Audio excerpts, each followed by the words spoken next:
To the Planning and Development Committee meeting for June 2021.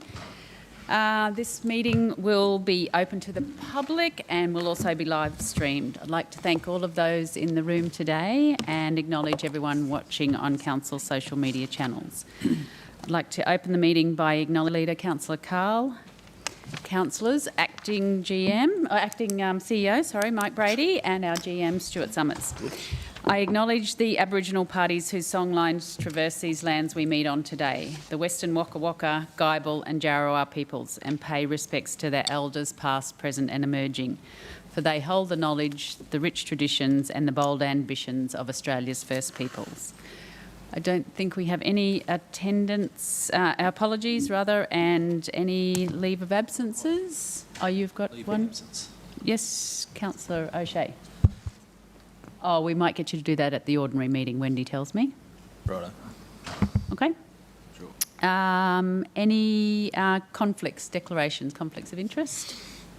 No? Okay. Well, with that, we move to... Do I need someone to move and second that? No, I've got nothing there. We move to item number 3, which is a request for infrastructure charges discount at 29 Short Street, Pittsworth. And we have Tamara. Thank you, Tamara. Good morning, Madam Chair. Oh, is that? Good morning. Good morning, Madam Chair, councillors.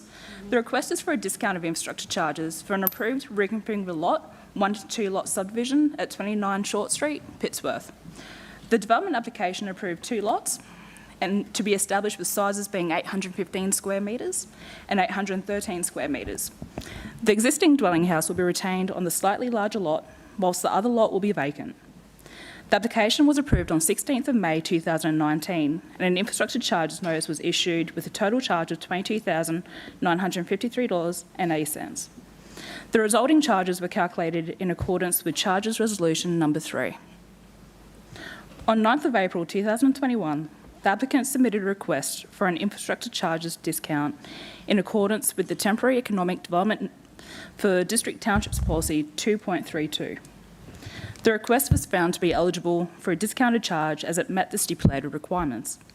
In accordance with the policy, the discounted charge results in a maximum of $14,500 being payable per vacant lot established. This results in a discount of $8,453.80 on the levied charges.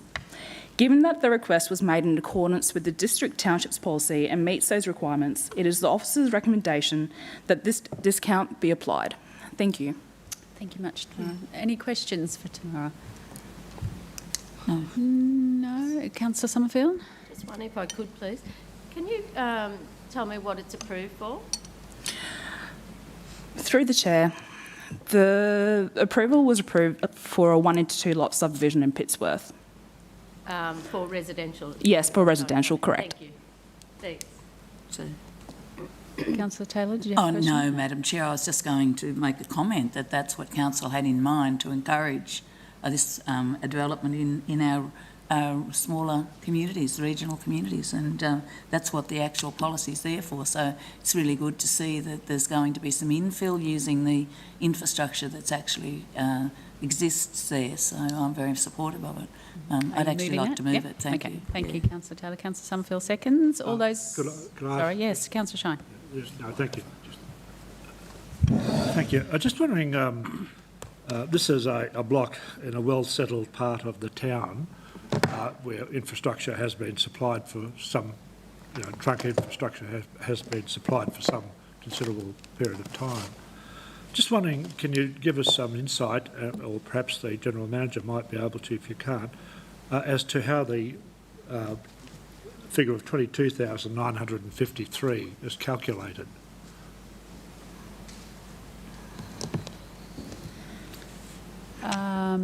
Going back to the policies, General Manager, you want to comment on that? There. Sorry, I can't hear. No, how was the figure determined at 22, the discount? Is that what you're talking? No, I'm not asking no, not discount. I'm asking about the infrastructure charge. Assuming there was no discount available, how was the 22,000? So, Councillor, to the Chair, I can attempt to answer it. Yes, thank you, Tamara. So, the infrastructure charges that are levied on the lots are calculated in accordance to Oh, that's a bit low. It's calculated in accordance to how many networks it's serviced by. So that amount that gets levied as part of the infrastructure charges notice comes down to what charging area it is. So this is the township charging area, and also what type of infrastructure they have access to. So things like sewer, transport, parks, stormwater, things like that. So a combination of those two aspects determine exactly how it gets charged. In this instance, it was serviced by all the networks, and hence the charge of $22,953.80, and that is for the one lot alone. So they were credited for the existing dwelling house on the lot as well, which balances out that infrastructure charges. And that's a recommendation from the state too, isn't that right, Tamara? Yeah. Oh, I see. So it's not a question of making recompense for additional services to be provided. They're already there, or not. It may be some extra work has to be done because of the division into two lots. Is that right? Or? So, Councillor, through the chair, the infrastructure charges are levied to account for the extra demand that's put on the infrastructure charges. So not necessarily to provide those services, but to, compensate for the extra demand that we put on that infrastructure. Righto. You may not know this, but prior to amalgamation, would the then council have applied the same figure at today's prices as the 22,953? So, Councillor, through the chair, unfortunately it's not knowledge that I possess. It's well before my time as a planner here. But I do know that the infrastructure charges tends to fluctuate with increases to CPI and things like that. But in terms of how it was like before amalgamation, I couldn't answer you, sorry. Councillor Carol Taylor. Madam Chair, I just was going to mention with infrastructure, sometimes council puts infrastructure in, it's not totally paid for when it's put in there, so infill helps to defray the cost for that as well. Sometimes you can put infrastructure in there and it's not fully paid for, but also as a mayor of one of the smaller shires that amalgamated, yes, your answer to that would be yes, we would have charged the same. I'm not talking about the sum, but we would have charged in the same manner. Okay, well, I suppose I'm not sure whether we know whether it would have, who knows after all, because it's been 13 years since then, since amalgamation, I suppose. So, I don't think it's relevant. So we don't really know that. I just want to finally, you mentioned, Councillor Carol Taylor mentioned that infrastructure charges go up with CPI. And I've asked this question before in relation to another matter. Why is it that the 14,500 cap doesn't go up with inflation as well?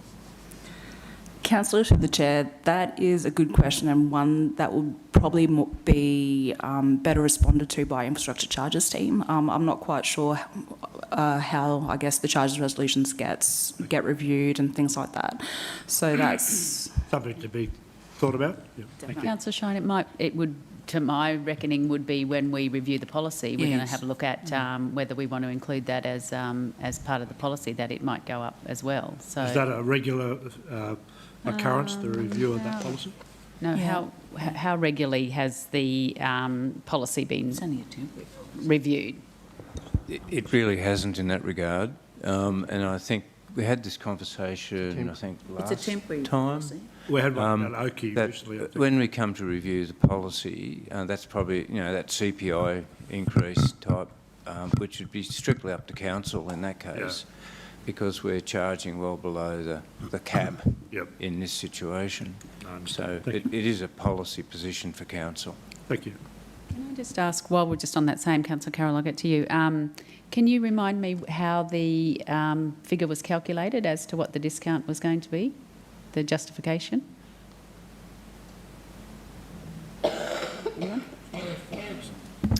I'll report to council. Thank you. Yes, I was just wondering how the figure was determined, the 14. I think Danielle's going and a to half. comment on that.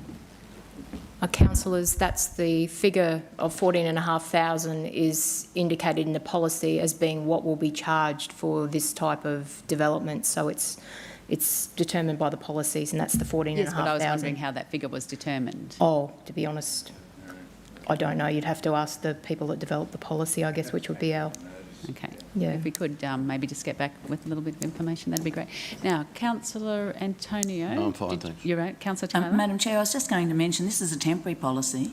Council reviews whether they're going to have it in. It's to encourage development in the areas outside Toowoomba, and as the General Manager has mentioned, we are charging well under what it costs for infrastructure. So recognising that, I mean, that's why I've moved the policy. Very happy to have it in place. But Council reviews whether they're going to endorse this policy. It's only temporary, so whether we're going to re-endorse it. And I do believe we did that this term of Council, so that's possibly what happens. And, you know, whilst ever that encouragement financially is there to help people and the infill and development is needed, I guess Council will re-endorse that policy. But I think it's a great incentive, and obviously that they've actually applied for it.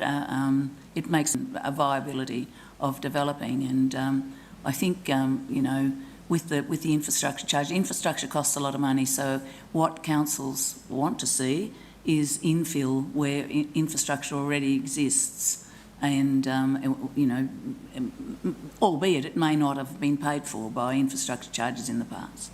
Thanks, Councillor Taylor.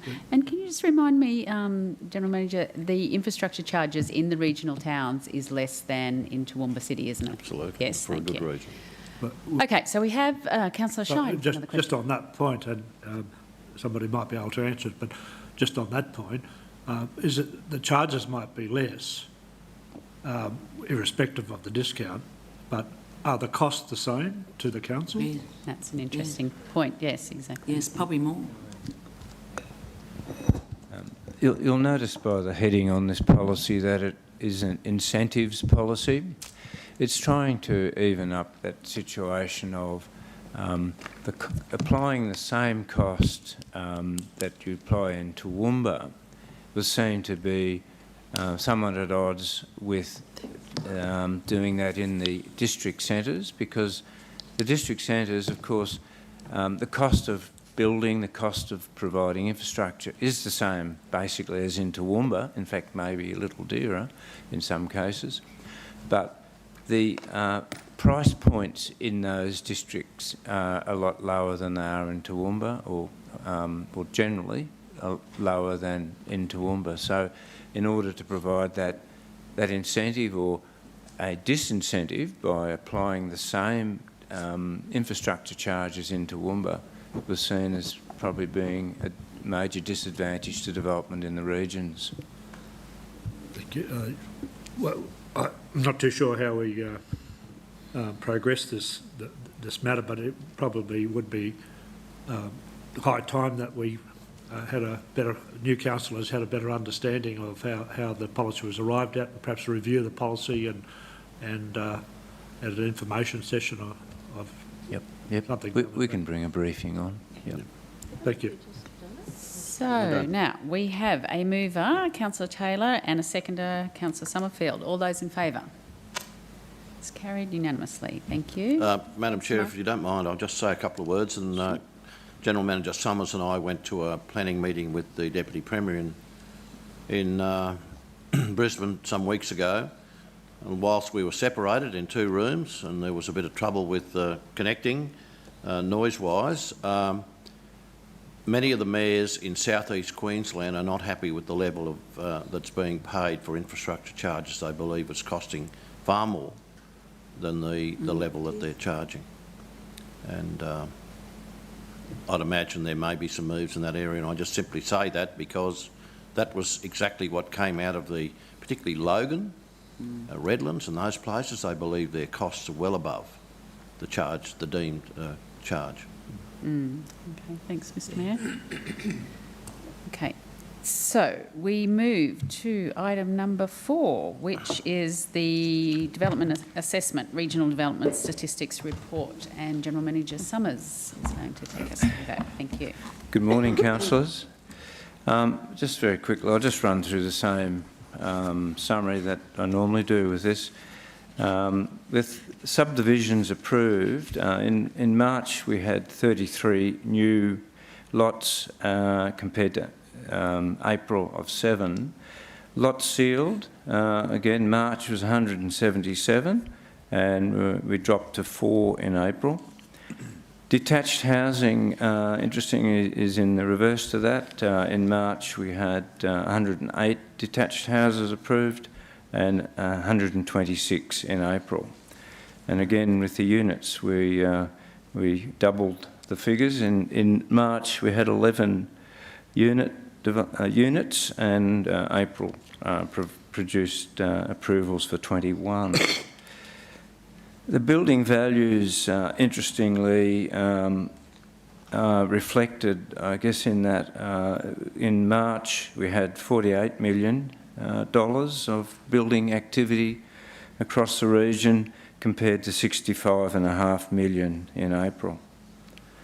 The overall trend lines are up in most graphs, so development is increasing over time. Of course, those graphs, you find the trend lines at graph 12, which is interesting, continuation of that growth. I might leave it there. Any questions in relation to the stats? And hopefully I'll be able to hear. The sound system this morning is not working very well. Okay, I'll speak quickly, slowly and loudly for you. Councillor Shine. Yeah, no, thank you. I noticed that it mentions that during April, 7 new lots were approved and 4 sealed, compared to 33 new lots and 177 sealed lots during March. Can you explain the likely reason for that great variance? Yes, what happens is you get a subdivision come in, let's say like Habitat, large development, and this is the RAL approval, not the sealing, and so you get, it's a very lumpy approval. So if you look at the graphs, for example, on page, well, certainly the better one is graph 4, you'll see that there is occasionally a very high, well, there's, if you look at the number of new lots, that's the red in the graph. Yep. You'll see that there's regular intervals of 6 months or so where you get a major number. And then the developers construct the first or second stages of around 50 lots, say, 49 lots. And so you get plans being sealed in roughly 50 lot dollops. So it's a little bit lumpy, and at the moment there's a number of developers who are actively constructing the next stages of their development, which will lead to plan sealed more lots on the market. So if I might, it's not a matter of what happens in your department, it's a matter of how the progress in which developers deposit. That's right, yep. Thank you. Stuart, Councillor Von Hoff? Madam Chair, if you've got something to ask in relation to that. No, it's a different topic, yeah. Okay, thank you. Through you to Stuart. Stuart, some months ago, when councillors were discussing the Shop Top Living Guide, there was some interest in an information session coming back to councillors to discuss incentives and a regional comparison. And I was wondering, has that progressed, and can councillors expect some more information to come back to them at any time soon? I picked up part of that. You're talking about comparison of subdivisional development? No, for CBD living. Shop Top Living. Oh, Shop Top Living. Is that work on the incentives, consideration to incentives and what other places have done? Is that work progressing to come back to council for consideration? It could work depending on how it was interpreted. There's no specific incentive for Shop Top Living, but there is a CBD incentive for new development. Yes. I think, and I'm sorry, yep. Stuart, that it's a bit difficult to hear. I think at the time, councillors expressed some interest in considering what incentives could be implemented and what impact those would have. Yep. And progressing that to an information session or a report so that that can come back to council for Yep. consideration. That's true, and I think that's being worked on at the moment. Okay, lovely, By thank our you. strategic planning area. I will take that on notice and confirm that progress with councillors I after appreciate the that. meeting. Thank you. Stuart, I was just going to make the comment about the take-up of the industrial incentive, that we've got 3 there, I think, on that table 9, which is kind of encouraging, isn't it? Fantastic. It's Yeah. actually a better take-up than I thought Yeah. might occur. It's definitely one of those ones where you're never quite sure whether that incentive is going to be enough to spur development on, and it does appear to be working. Yep. Yeah, terrific. Just Councillor Just Shane? wondering if you could remind us what the effect of that incentive, how terms? What Yep. the incentive was, or, yeah. Yeah, basically, it's a good one. It's to do with, I think, the infrastructure. I think there's a 50% incentive there with the infrastructure for the subdivision, and also there's an incentive for any building that goes on there, because with RALs in industrial areas you have the 2 components. You have the first component of the subdivision where there's an infrastructure payment, and that's really the supply side, but encouraging the demand side, which is looking at incentivising the building as well. And I think there's a 50% incentive there, up to, I think, $100,000. So quite considerable, really, isn't it? Sorry? It's quite considerable. It is, yep. With a cap of $1 million, I think that was the... Because interestingly, the UDIA was pushing for an incentive on the subdivision side, but the weakness in that one was that it was very one-sided, or only looking at one side of that coin, because that was affecting the supply side. And there's no real shortage in the supply of industrial lots at the moment. Where there's a shortage is of industrialists or developers who wish to build factories and proceed to actually develop on those lots. So this incentive addresses both the sides of the coin. Right. Very good. Any further questions for the General Manager? Can I have someone move the acceptance of that report? Councillor Antonio, Councillor McDonald, all those in favour? It's carried. Can I now have someone move an adjournment, please? Councillor Summerfield, Councillor McMahon, all those in favour? It's carried. Thanks, everyone.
Is it not working this morning, Stuart? Oh.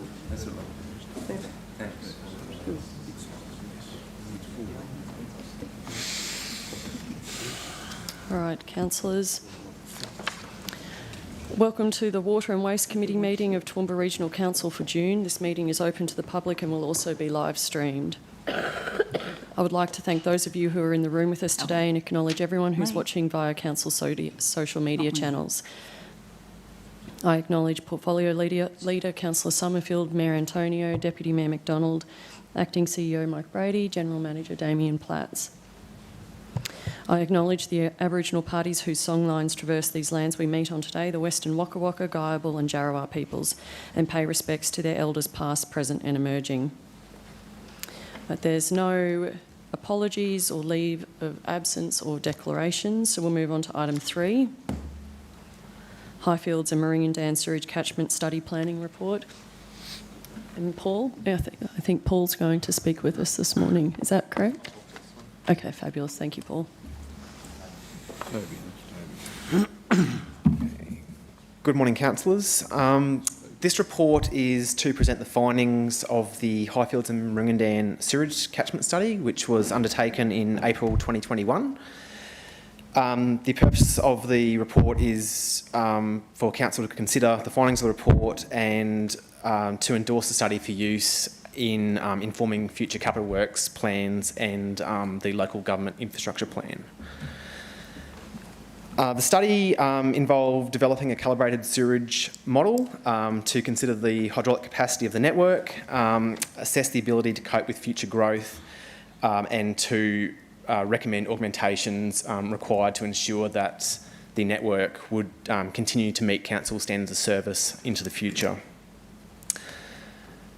The previous study was undertaken in 2013. At that time, we were looking at about 3,000 equivalent persons within the catchment area.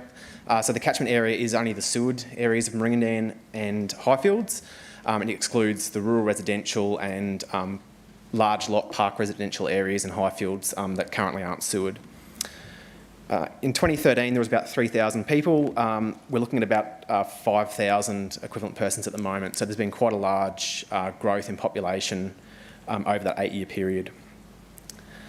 The study found that generally there was sufficient capacity within the network to cater for growth up until at least 2061. Those growth rates were developed in conjunction with the Strategic Planning and Economic Development branch, using their development projections model. The main areas where augmentations are required are a pump station proposed in the Cools Road area in the vicinity of the sports fields there. Now that pump station is to service the Highfields Town Centre precinct and to also fix some network capacity issues that we have in the sewer up from the New England Highway through to the area near Woolworths along O'Brien Road. So that includes the new library that's currently being built. We've also looked at sewering of small lots in Meringan and Meringan West, where we have known on-site effluent disposal issues in that area. So over the period between now and 2061, there's a total of approximately $14.7 million worth of augmentation works required, and that's to cater for a growth of about 14,000 equivalent persons over that time. So on that basis, it equates to about $1,000 per person.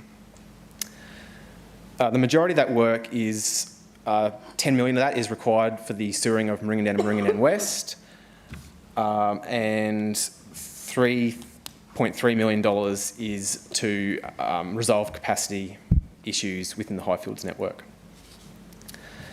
So the recommendation from the study is for council to endorse the Highfields and Meringan Sewerage Catchment Study Planning Report, and the report be used in the formulation of future capital works plans and for informing the local government infrastructure plan. Thank you, Paul. Councillors, any questions? Councillor Shine. No, thank you. Just at the start of the executive summary, it says there's generally sufficient capacity to cater for growth up until at least 2061. But then we go on to, notwithstanding there's capacity, we then go on to explain that there's a fair amount of infrastructure yet to be constructed. Can you just explain what the difference between capacity is and the need to still construct further infrastructure? Yep, for sure. So the majority of that work is for the extension of that network. So when we're looking at small lots, generally under 4,000 square metres in Maringan and Maringan West, so that's not part of the existing network, so we're really extending that. So 10 out of the $14 million is for extending the network.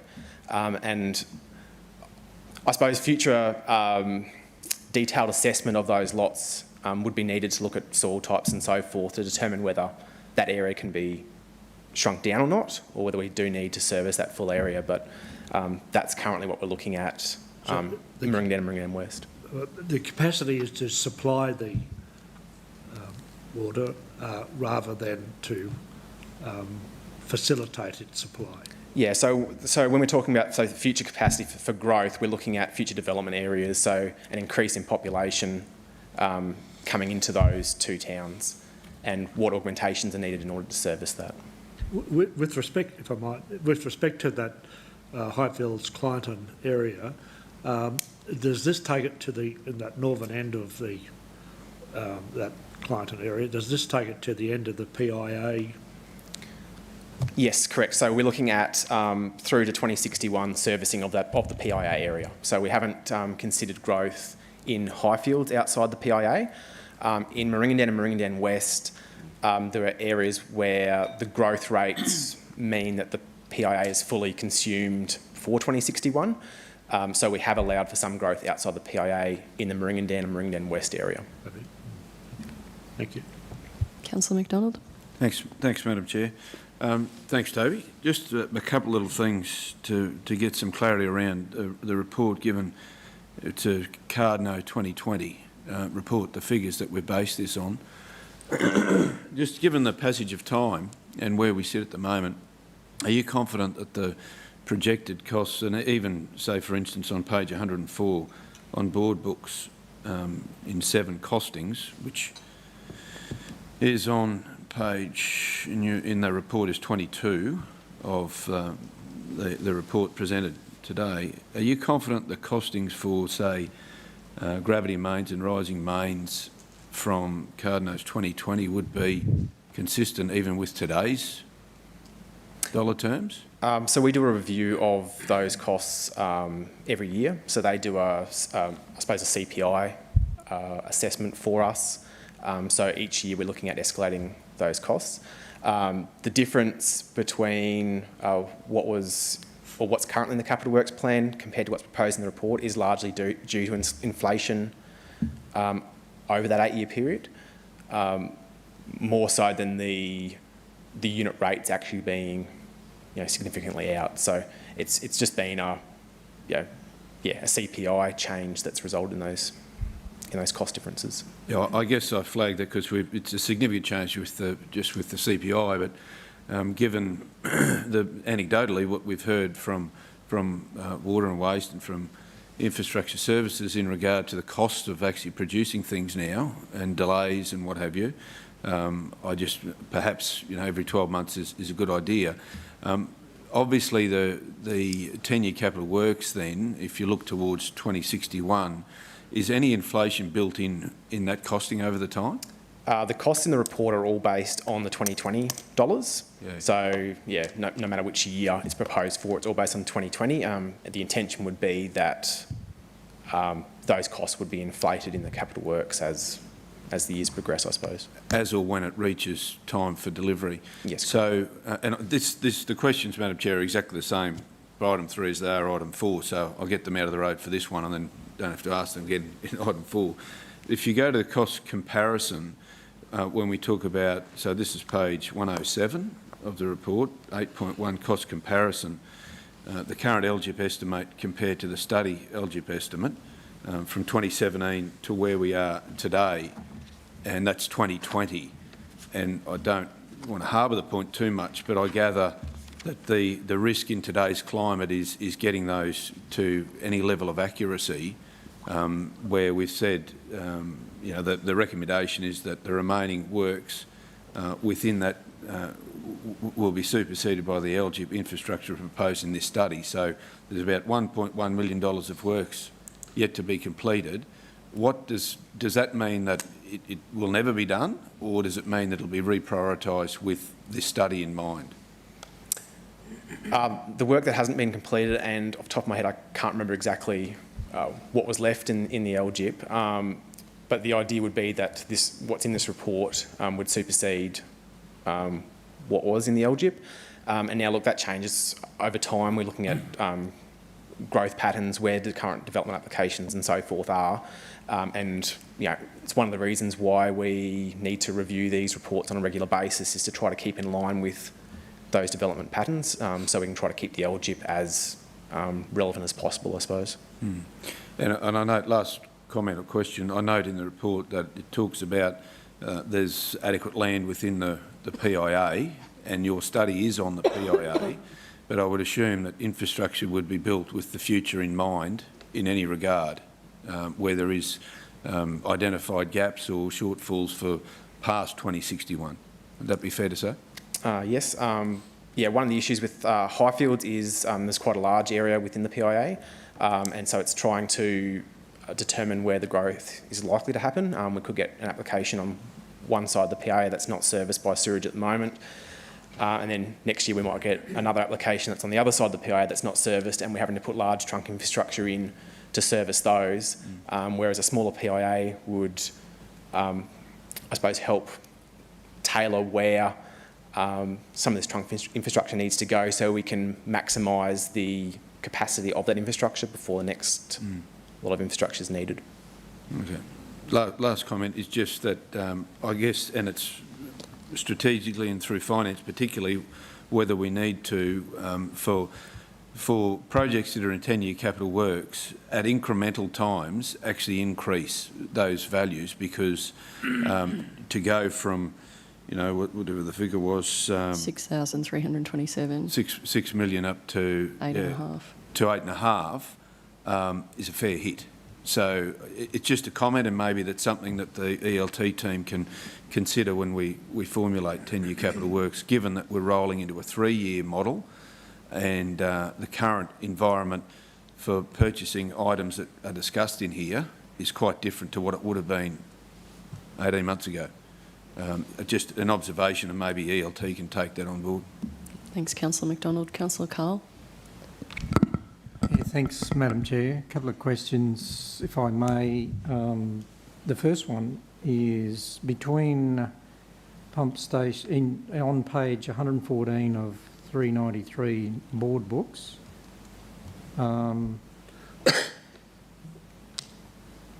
between pump station 2 and 3 from the New England Highway down to the town centre of Highfields,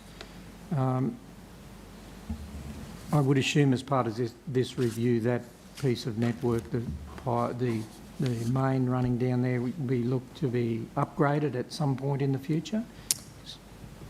So the main running down Highfields Road from the highway down to O'Brien Road at the moment is a rising main. So it's a small diameter rising main that services 4 different pump stations. We have an issue with the capacity in that network at the moment when all 4 pump stations are running together. And so that typically happens during wet weather flow. So we have a risk of overflow at those pump stations. We also have some issues with degradation of some of those pumps, because they're pumping against each other. That causes issues in the network.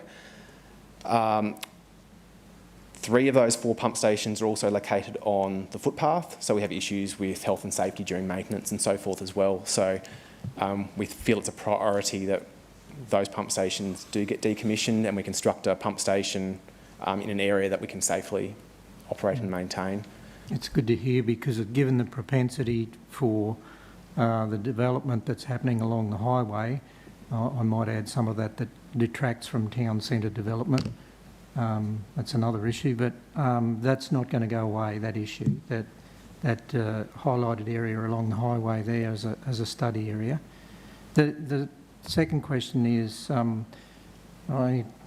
just looking at the projections on that page on the map there and some local knowledge, I can see the urgency in reviewing this report, given that some of the timelines for those areas, they're already under construction. I note one of them's out to 2036. There's some big turnarounds to do around future provisioning and capacity for some of these areas. So they would obviously be hotspots to look at as part of this study.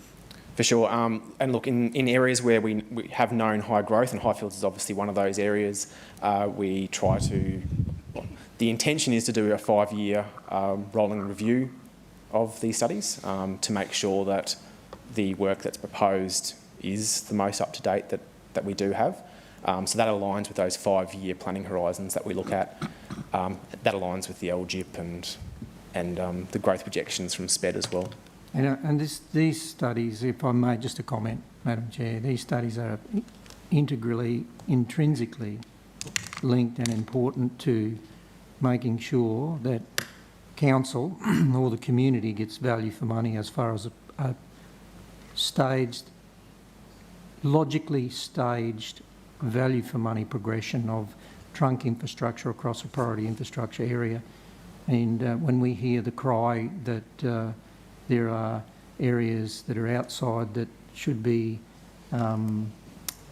considered, these are the things that we have to juggle. And there are large swathes of colour on that plan alone, let alone anywhere else, that are in desperate need of urgent planning. I repeat, due to current development applications that are being developed, operational works that are on the books now. So, yeah. Just further to that, am I correct in understanding that you were saying that it would be several years before this is reviewed? That's correct, yes. It would, yeah, it wouldn't be done within the next 5 years. It would not be done? The intention would be every 5 years, so we're not looking at 2 or 3 years reviewing that. It's more likely to be a 5-year turnaround time. So that's sort of at odds with what Councillor Carl is saying. Is that correct, Councillor Carl? So, yeah, I just want to clarify that. I'm under the impression that you're coming to council now for a request to review this as part of the next immediate business and reviewing these plans and the timing. Otherwise, if you're requesting and it won't happen for another 5 years, I think we're going to be out of sync even more. No. It'll be the same everywhere. Councillor Carl, I think that, correct me if I'm wrong, but the recommendation is to endorse what's before us. That's correct, yes. So it's not to review, it's to endorse what's currently before us. Yeah. Right. Well, then I think we need to have on that basis, then I would be really hesitant to endorse that. You're saying on a 5-year rolling program that this wouldn't be looked at in that time? That's generally the time frame that we do a full review of the study. It's not to say we don't have models there, so as applications come in, they get reviewed as part of the development application process. So each one of those is reviewed individually to assess it against the capacity of the network, but a full model build is only done once every 5 years, I suppose, as a target time frame for the review. So given the highlights of I raised one issue about the network not performing well at all now. I'd suggest it's a little bit more than a review that needs to happen to facilitate. And it begs the question, well, if we've got a number of PIAs across the region, how do we then prioritise on those growth fronts and what's happening on those growth fronts? I mean, we're talking about, you raised an issue around public health and maintenance of those pumps that aren't actually working efficiently together. So how do we... I'm not comfortable in saying let's endorse a 5-year plan and it's a... And look, with all due respect, Toby, it's we need to respect and trust professional judgment here. but it doesn't aid in the broader picture. I don't necessarily think it aids you or any other staff member in actually taking what I would say somewhat of a piecemeal approach to adjusting to developments as they come in and trying to provide some coordinated provision of trunk infrastructure in a key growth area. So we have the development projections model has, I suppose, council's best estimate of where growth is going to occur and when. So that's right down to a lot-based level. So this study is based on that. Basically, unless that is updated more regularly, there wouldn't be any additional benefit in doing a full review of a water supply or sewerage catchment area, because the only difference is the development applications that have come in since that time. So this is a projection based on council's best estimate of where growth will occur and the timings for that. And the growth in this is in line with what's in that model. So I'm suggesting the model's broken. And then it goes down to Councillor McDonald's comments around an adjustment in the finance area and the capital works program, and being better informed to make prioritised decisions around critical infrastructure provisioning. I just don't necessarily think from an overall coordinated approach. And this is what helps this table, this room, along with the executive, make informed decisions about what needs to happen, when needs to happen. If these studies aren't updated accordingly, then we're not necessarily getting the best information in a timely manner. Now,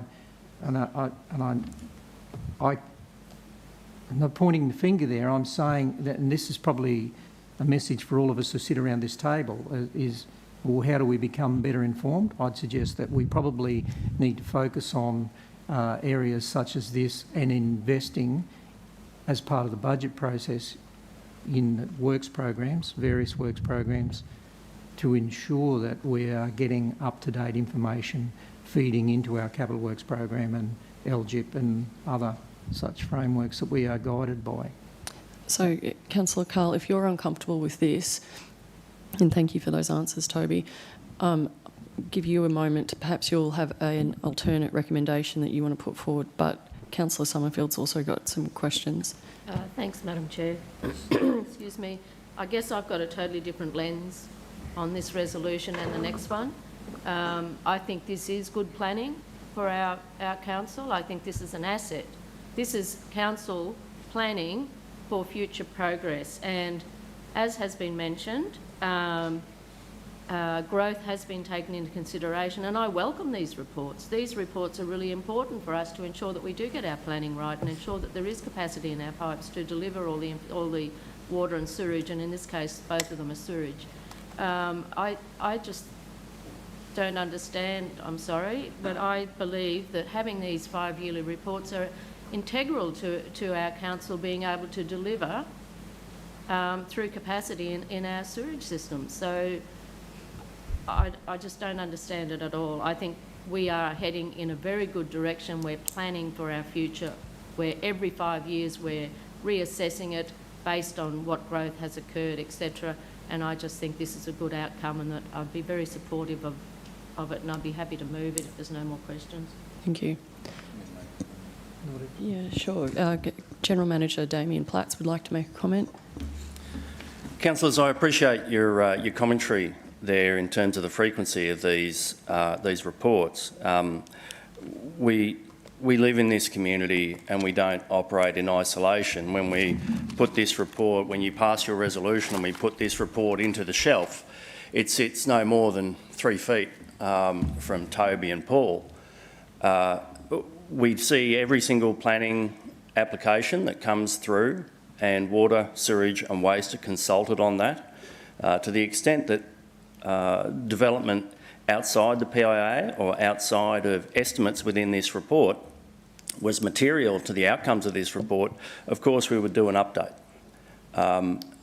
We work very deeply and closely with our planning colleagues And I reiterate Councillor Summerfield's comments that it is a reasonable time period, unless we see exogenous events which are unanticipated, to come back and review these things every sort of 5 years on a system-by-system basis.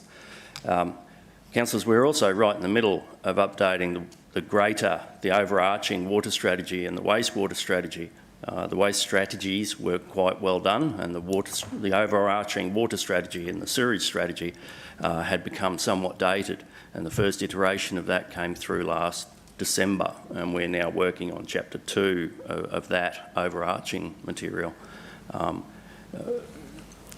Councillor Bill, I note your comments, but we do watch what's happening, and to the extent that we have a view that something's happening out there in the field that was unanticipated, we would certainly take that into consideration in the refresh rate of these reports.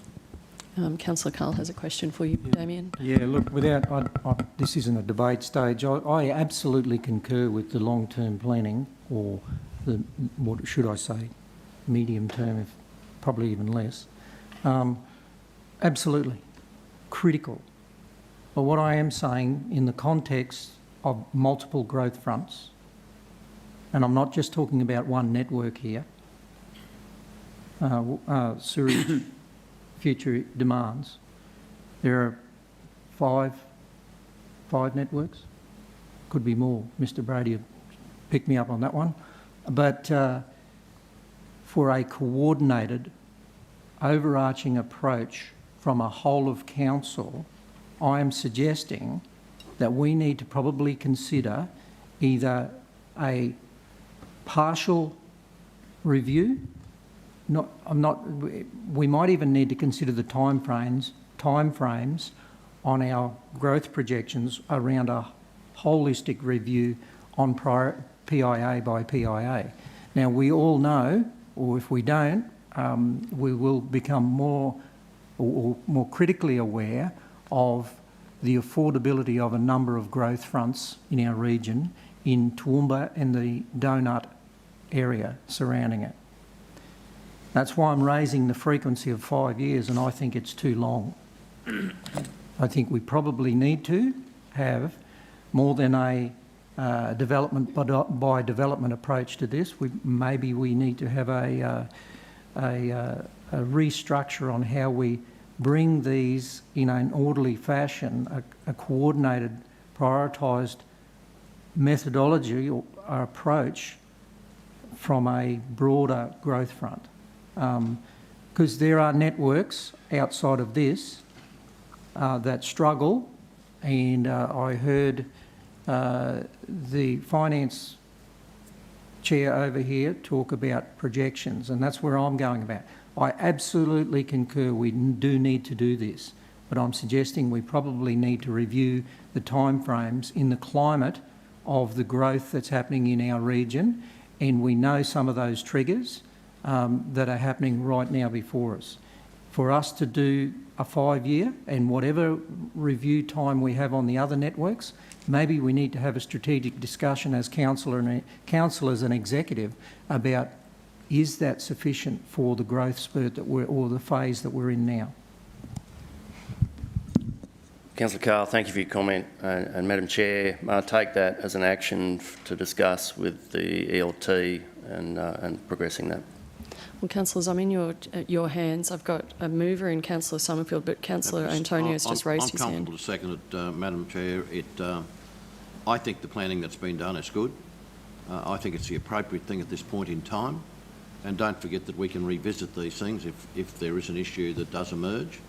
The question that I will ultimately ask one day in the not too distant future is the capacity of Watala and you know, what the likely investment will have to be there for us to continue with the growth that's likely to happen in Toowoomba.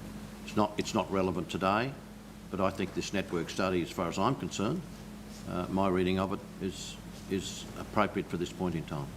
Thank you, Councillor. Happy to second it. Thank you, Councillor Antonio. So I have a mover in Councillor Summerfield, a seconder in Councillor Antonio. We'll go to the vote. All in favour? That's passed without dissent. Thank you. Thank you very much for that, Toby. Now it's Paul. Hi. Councillors, we move on to item number 4 on the agenda, North Toowoomba Sewerage Catchment Study Planning Report. Over to you. Thank you, Paul. Thank you, and good morning, everybody. So this is the report on the North Toowoomba Sewerage Report, and this is to present the findings and recommendations of that particular report and study. So this study incorporates the areas of Mount Kynoch, Harlexton, Wilsonton Heights, Rockville, North Toowoomba and Mount Lofty, and some of the major trunk infrastructure, and also so that includes the East and West Creek trunk sewers, and in response to your comment earlier, Watala. So now that is capacity of Watala, it's not the condition of that facility. Now, with this study, once again, we're looking at growth up to at least 2061, and with that, some of the findings on that, we've determined that Watala has capacity up to a planning time frame of 2041, and some of the major works that have come out of this is the continuing upgrade of the East Creek trunk sewer, and in the future there will be some of the other trunk sewers, particularly along Black Gully, that will need to be upgraded, and there's a few minor works at pump stations across the network. So the recommendation from this was that Council endorse the study for the formulation of future capital works plans and for the informing of the next review of the LGIP. So I was being very short with that one. We'll see where the questions take us. Yes, let's do that. Councillors, do you have any questions for Paul? Councillor Carl? A comment, if I may, Chair. Certainly. Here's a classic example of why I raised the issue. Another study area. In my view, a lay view, somewhat different pressures and concerns as opposed to the PIA, the previous study area that we were talking about. And that's why I'm asking that we seriously consider the review of the longer term planning and strategic planning around the networks and how that's informed for the growth fronts, because we need to have the conversation around balancing growth fronts and what is affordable, what can we do, what can't we do. And this one here, given the densities and the limitations on infill and the amount of technically not greenfield, but for the purpose of the point, greenfield area available in this area, there are different constraints or different pressures that will come, and possibly to a different sort of, there could be a whole lot of maintenance in a brownfield area and less trunk provision under an LGIP. So that's why I raised the issue on a broader context. And that's notwithstanding roads, stormwater, water, a whole lot of the other networks. Thank you. Any other questions? Councillor McDonald. Thanks, Madam Chair. Through you to Paul, I note, and I'm pleased to see that on page 10 of the report, 202 of 393 in board books, that the relocation of the hospital is included in the modelling. Yep. Pardon me. Which obviously sees a peak of expenditure through that time, particularly around, and I would assume that probably caps out Watala in that period of time. Because it's a piece of public infrastructure, is there obviously there's a desire for us to get whatever funding we can in relation to these sorts of trunk infrastructure needs. What's the requirement though for a facility such as a hospital, a public hospital, around infrastructure charges? I think the charging for that is not something I personally can answer. Do you want to take it, that one, Mike?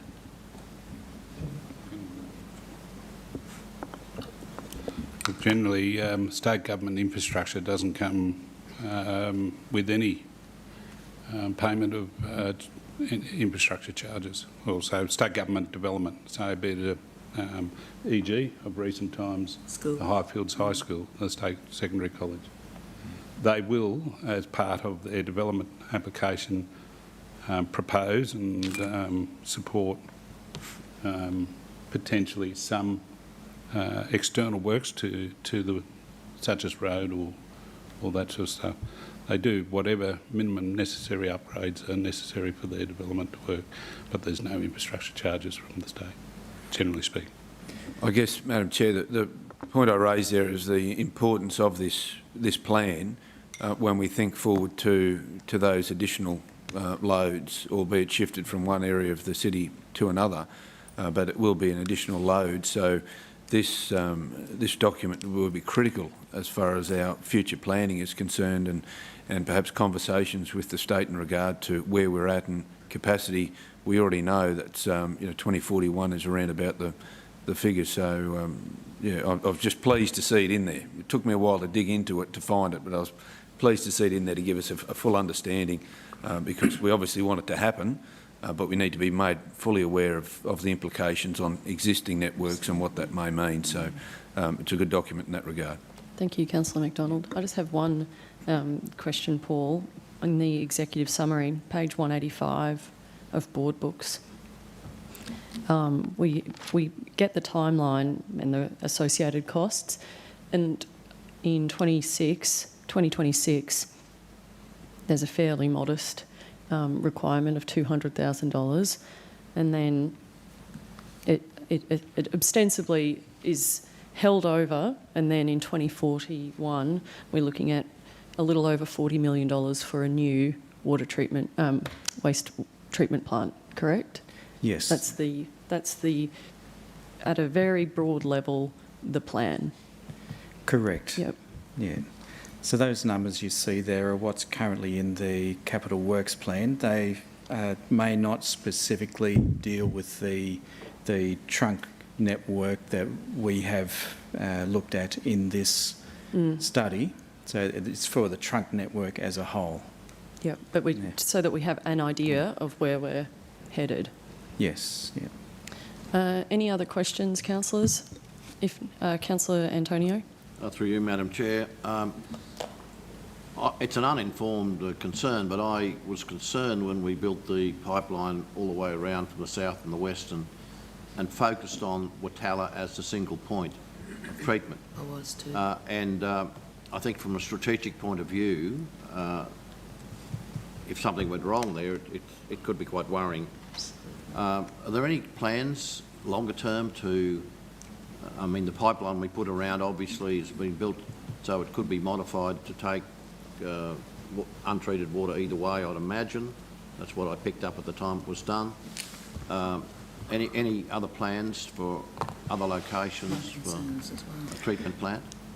So what's happening, we're just starting a process of getting a review done of our sewerage system, very similar to what's been done for the water supply, so that water vision, so this would be a sewerage vision, and reviewing some of that particular issue for Watala will be incorporated into that. Currently, Watala has 2 streams available to it, so you can take one entirely offline if the whole thing needed work done on it. Otherwise, you can take just small parts of that one offline. And it's something that we were discussing with the consultant about that particular issue of how do we take one of those streams entirely offline. Is that something that we should or shouldn't be looking at, and what if and what to do in that situation? I'm delighted that there's consideration being given to it. It's no doubt a long-term strategy, but I see it as potentially a strategic decision that would, and also knowing that the licence we have at Watala and the opportunity to discharge into the creek, all that sort of thing, is very valuable to this community. And adding another licence and discharging it into another creek or whatever might be more difficult. Yeah, certainly would be. Yeah. Thank you. Thanks for your answer. Thank you, Councillor Antonio. I've got Councillor Taylor and then Councillor Carl. Thank you, Madam Chair. I don't really think I agree with the Mayor's comments. I've had concerns about having all our wastewater, all our sewage in one treatment plant. I've had that concern since 2009. So I actually wonder if when we're looking at this that we would be looking at one in the north and one on the south, and if we'd look at the possibility of that, there's development not just to the north, there's developments going to happen to the south and things will change, and I think that it would be a very wise thing perhaps to have a look at it, and maybe even have them connected so that if something drastic or major happened to one, that you could incorporate the waste into the other one. So I think that's what the Mayor was asking about, not just the study, but would that be looked at? Because I do have and have always had major concerns about everything being in one plant, and things can happen. I mean, for instance, we're on fault lines for earthquakes, and no one ever thought Newcastle would have one either. I'm not trying to scare the public or anything like that, but how would we know in these days of cyber attacks and different things, there could be something happen. I think it would be very wise for us to try to have a look, at least when we're doing those studies, at the viability of having another plant, one on either side of the city. That was actually the intention of that particular study. Thank you very much. I didn't really understand that, but I just wanted to make sure. So that's very wise. Thank you. Yeah. Thank you, Paul. Councillor Carl. So, thanks, Chair. Toby, at what stage are you guys up to with your discussions with strategic planning in context of Toowoomba Futures, the growth plan, the growth fronts? Sorry, Paul's up there now.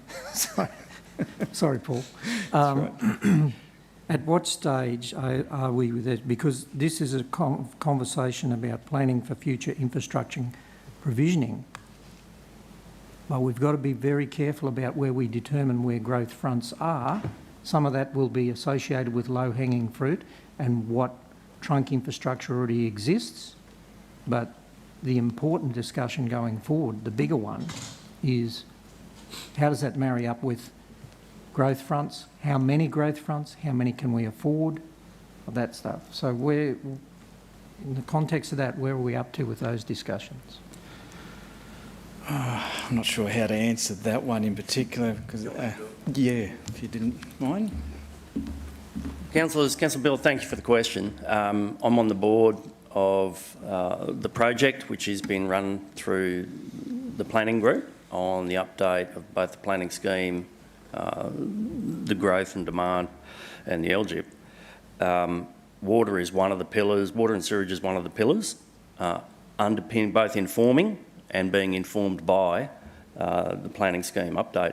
I would be happy to invite my colleague up here to talk to it if he would like.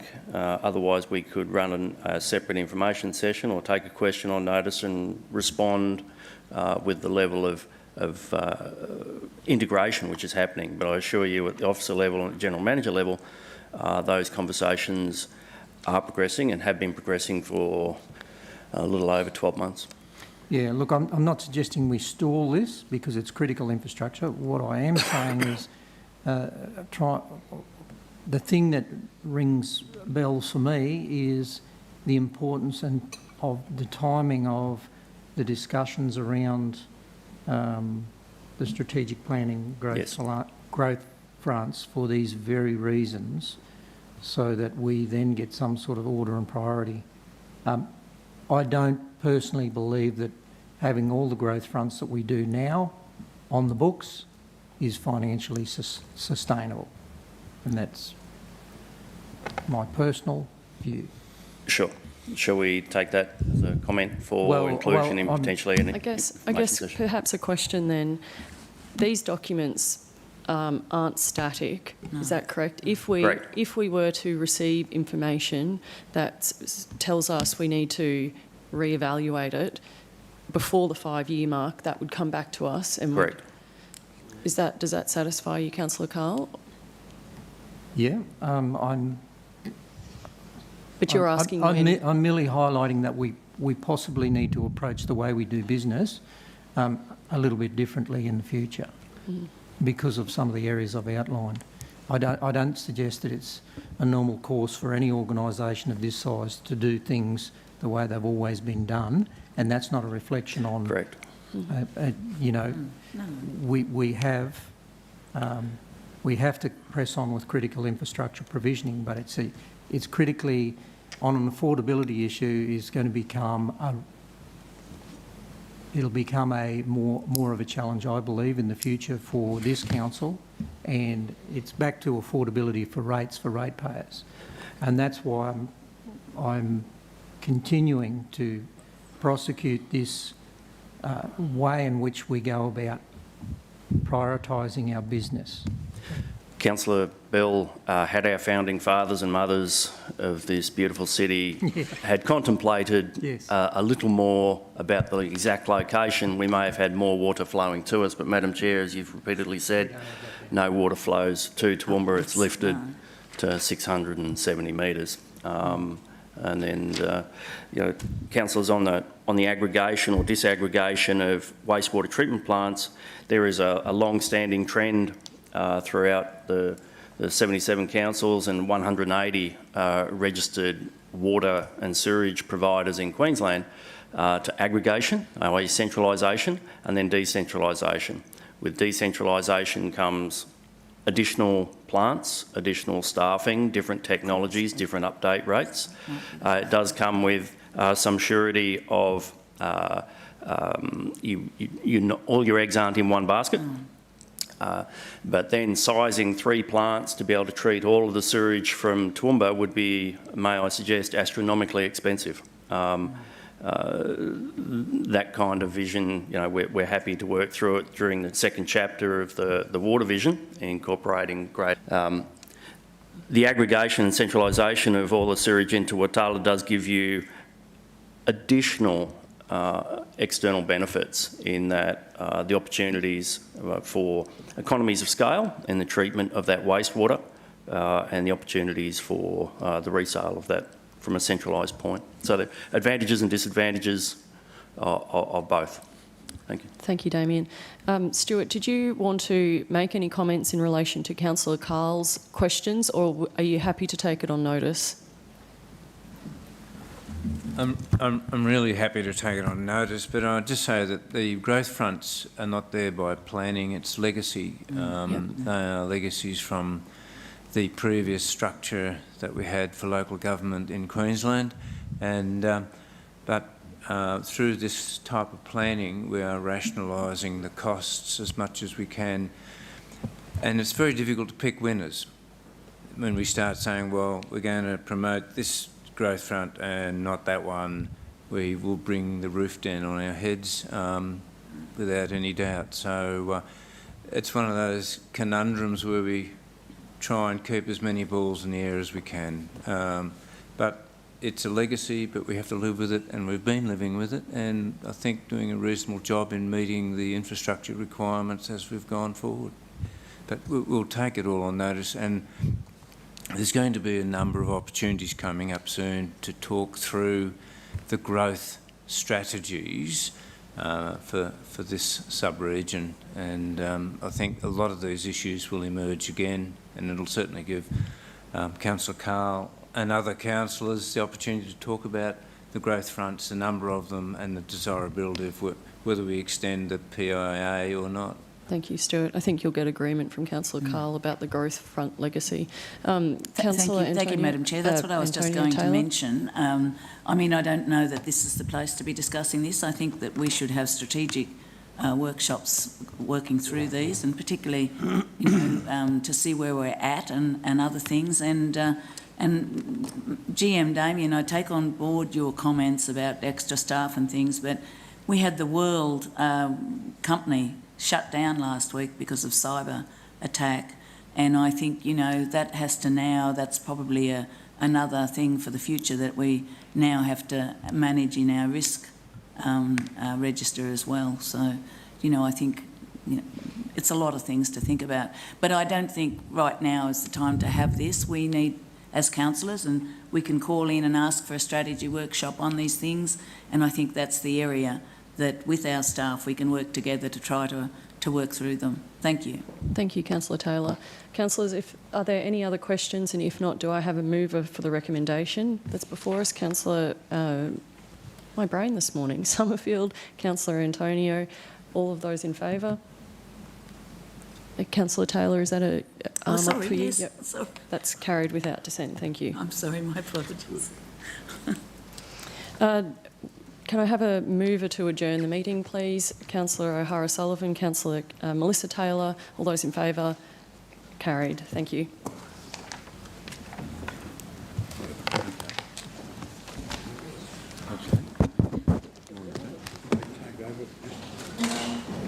Might just have a break for 5. Do you want a break? Yeah. 5 minutes, councillors, so we'll be back. Yeah.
Councillors, we'll resume. I'd like to welcome everybody to the Infrastructure Committee meeting for June.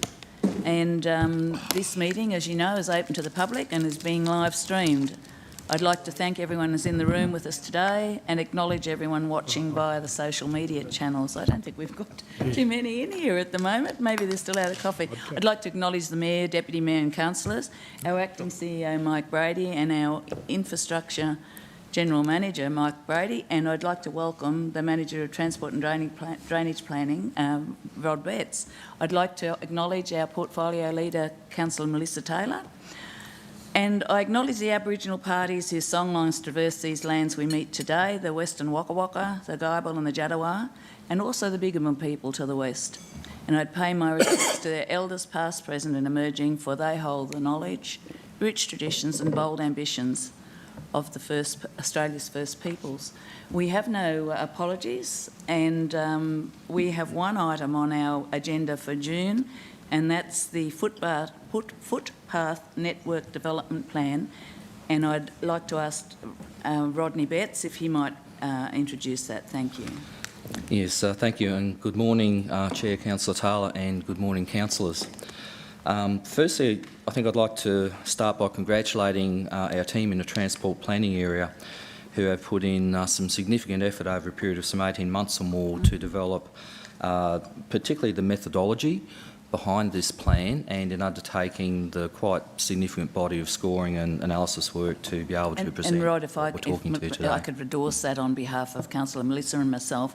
I have seen this start last term and there's been a tremendous amount of work done on this, so it's a really good piece of work. Thank you. Excellent. Thank you, Councillor Taylor. Thanks. I will do. And to put this in a strategic context, prior to the break, there was a significant discussion around how we prioritise our funding, and the four main reasons that things appear in budget considerations is, firstly, that very strong pillar of focus around asset renewal, maintaining the assets that we do have as a council and a community.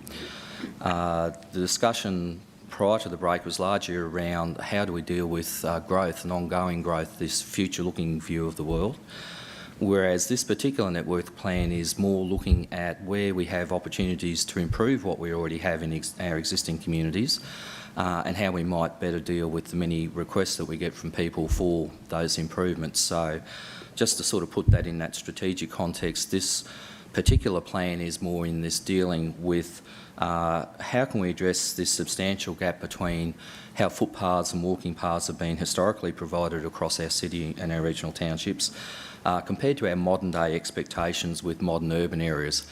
I think for the last 20 years or so, the development standards of the former councils and the combined councils dealt with this much better, and largely moving forward deal quite appropriately with growth in this area. But this network plan is really about how do we bring the rest of the community forward in terms of what standards they have. It is work that fits in well with various strategies that Council has adopted over time, starting with our Toowoomba Region Sustainable Network Strategy back in 2014. And a significant date in March 2018 when Council became one of the first Australian councils to sign up to the International Walking Charter. If those who were here at the time remember Dr Rod Tolley and his visits around that time. But it's also supported by ongoing strategies at a state government level, in particular Queensland Government's Queensland Walking Strategy, where footpaths play an important role for health, just simply walking for the purposes of health and wellbeing. The particularly good body of work in this, I think, is the methodology that the team has put together. I believe this methodology, because it's based at a number of parameters which are assessed at a local neighbourhood level, it's relevant to neighbourhoods wherever they occur across our region, whether it's in our cities or in our regional township. And hence I believe that the resulting priorities are well balanced between the city and our regional townships. So in terms of looking at how we deal with community requests, it's not particularly weighted one way or the other. It seems to be very fair and equitable across all. And I believe the team's been through a few iterations to be able to bring it to that point.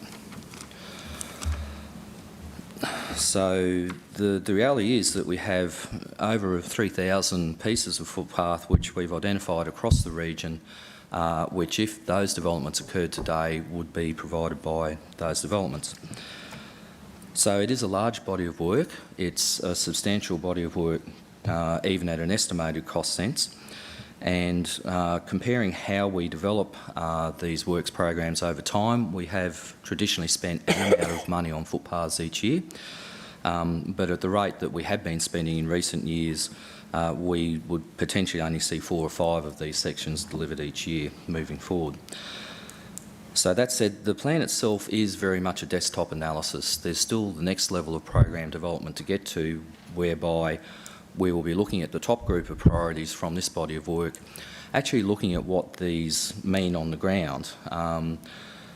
There's areas where we can at times encounter many constraints in our existing urban environments, and in some areas footpaths may not be as straightforward to provide as they may be in other areas. So whilst it's a great plan, it is really the way to inform this next step of getting down to what can we actually do and how much will that actually cost. So it's very much a basis to guide for further program development rather than necessarily straight priorities for delivery in itself. But that said, I believe the plan provides a very solid foundation to guide our development of our works programs moving forward. And accordingly, may I request Council's consideration and endorsement of this footpath network development plan, and happy to take any questions. Thank you, Rodney. Any questions, councillors? Councillor Melissa? Thank you, Chair, and I will apologise to everyone in advance for my voice, but I will try my best. Thank you, Rod, and I also commend your team on incredible work going forward. But I would like to add another recommendation, if possible, to the one that is in front of us. So I commend the first recommendation, but as Wendy has put up there, I would like to add a second recommendation, please. That Council include a minimum annual allocation of $1.5 million funding for new or upgraded footpaths aligning with the Footpath Network Development Plan June 2021. This funding is to be included with the agreed capital works program parameters to ensure program delivery and financial stability. I think it's very important going forward that we consider the financial sustainability of council, but we also have to balance that with, the safety and health of our community. And I truly believe that a footpath network is integral to the health of our community. By signing the Walking Charter, we have already indicated to our region that health and well-being is a priority. But to encourage walking and getting outdoors, we as a council have a duty to maintain this important aspect, or this important asset. So I ask Chamber to give certainty to the outdoor safety and health of our communities and exhibit our commitment to our region. Thank you. Thank you, Councillor Taylor. Is there a seconder for that? Seconded, Councillor Nancy Summerfield. Comment? Questions? Councillor O'Shea. Thank you, Madam Chair. Thanks, Rod, and also, I think good words used before about endorsing obviously the work that's gone into this strategy, and I think we all understand the importance of it. My question probably would be around, so including a minimum annual allocation of 1.5. So what do we roughly at the moment? We do $500,000. Is that correct? No. It does vary a little from year to year, but around the $500,000 to $750,000 for new footpaths is fairly typical. Okay, so an increase of that, and then in reference to if we have an annual allocation of 1.5, and it might be a question probably to the mover of the motion, is the intent around that to then work through those from a priority point of view as per like this top 100 sections, or because we've often talked about in the past different ones in some of those smaller communities that often, and I understand with this framework we've got here that they don't quite make it over that line in terms of a priority on a scale. So, thank you, Councillor James. I did speak with General Manager Mike Brady about that specific topic, and having that in future investment of 1.5 annually, it will go towards making a great impact on that top 100 footpaths that we discussed in that information session some time ago. Thank you. Councillor Tim? Thanks, Chair. Thanks for the work that's gone into this and putting a number on every major roadway in the region. I think that's a fair bit of work that's taken a fair while to do, and I commend that. And I know we have a list of about 500 of people wanting a footpath, and it's good to be able to say, well, at least we have some sort of a completed priority framework where we can see the needs that have come back. Like probably the move of the motion, page 340, where we have our distribution, and the pink and the blue ones there on the upper end, where there's 43, I think, kilometres of works that rate 69 or higher in this prioritisation schedule, and of course the top 104 with a score of 73 or more.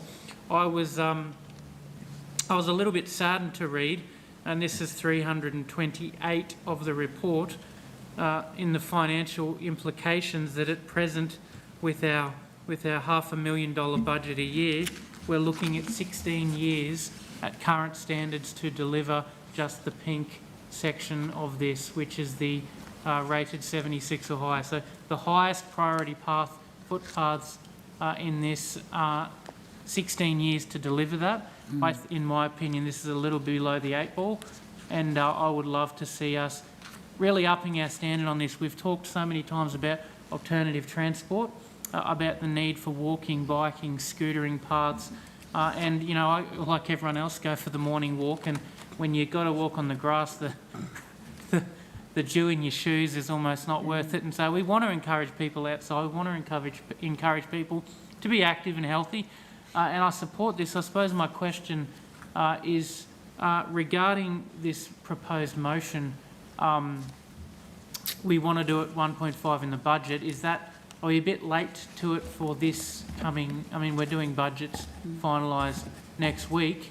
Are we happy to put it in here, or does the acting CEO want it to be starting 2022, or? Look, my suggestion would be at this stage go with the budget that's coming through, and obviously it's these sort of projects are a real opportunity at BR1 to also consider, particularly when, you know, see how everything else is progressing, and definitely we can look at, you know, maybe potential proposals at BR1 should council so wish. Yeah, and no, thanks for that, Mike. And just to follow up, if I may, I'm just worried about if we give the budget allocation to this 3 times what it, well, on rough estimates currently is, that we have the actual people in place to deliver the extra footpaths that may be being built. You know, if we have teams that are capable of doing that much more work. Can I just ask if that's a consideration? Possibly a couple of points to respond to that. The budget that is being presented to you does contain a number of projects, footpath projects, that are designed for construction next financial year, as in 22-23, and those priorities are actually informed by this scoring process. So a number of the high priorities are there to have that field validation to become deliverable projects in the following year. So we're already, I guess, using this work to guide budget and program development. On the other front, footpath work is very much being capital. It doesn't necessarily have to be internal day labour construction. It can be project managed, contracted out. It can be delivered in a variety of ways. So I don't think we have... it's really just to make sure that we have a deliverable project there, that all of the constraints are properly dealt with, so that when people move onto site they can get on and deliver that cost effectively. I'd just like to remind councillors, we have not delivered $500,000 of footpath every year. In fact, one year there were no footpaths delivered at all, and I think that was a couple. So we are really, apart from the backlog is, there was one year there where we didn't deliver any at all, which was really sad. But any more questions, clarifications? No, Councillor James. If you want to go to others before. Other than that, we'll go into a debate. But I do have a question. Questions? Just a question, not in relation to the motion, but... Sorry, the motion's not been moved yet. Just it's been moved and seconded, yeah. Do we want to enter debate, or are there questions or clarifications? Can I just make a comment? I think this so typifies the funding issues there are in local government. This is a critical area, and I know, Councillor Carroll, over the years that we've been around the table, year after year after year, we have to cut infrastructure in terms of roads or these footpaths. And you know, the thing that's in my mind is the underfunding of local government to do the kind of work that's expected. Now, footpaths in any community, you drive into any community, you'll find people walking on the footpaths that we have in fact built historically. So I would suggest that there's great merit in this. Bring it to BR1. But the problem I have is what's going to miss out as a result of all this, and you know, it's about priorities. I just think it wouldn't be a bad idea if we were speaking to the likes of the state and federal government about them having a funding program for this very purpose, for the health of the community. It has merit. Thank you. If there's no more questions, we have a motion on the books. Councillor Carl, have you got a question? Yeah, I just would have thought my learned colleagues in finance might have raised this. They may actually, don't know. But as far as prioritisation process, my question is, aside from the prioritised model within the footpath strategy, where does this fit in the context of the prioritisation model that comes to us on the overarching business of council and prioritising what happens in our spending and our works programs? Is it outside the normal process earmarking funds? And the reason why I ask this is because the very next meeting we could have a request for earmarking funds for public toilets or for earmarking for a multitude of subjects.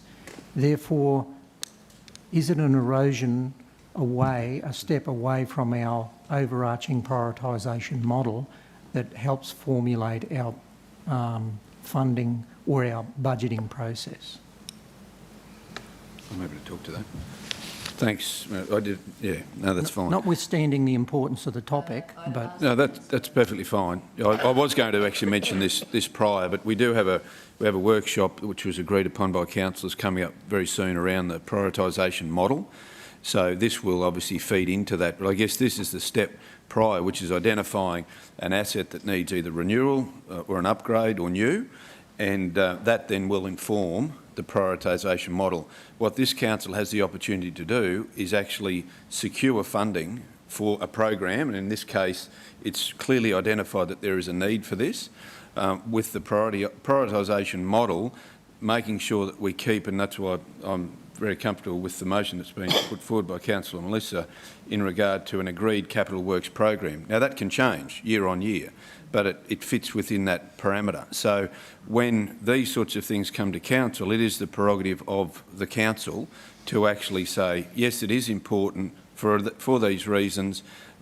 These sorts of things historically will not get over the line in a prioritisation model that we have. That's why we're having a workshop to determine what are the things. It's the same situation with some of our regional or rural roads. They find it very difficult to get above the line.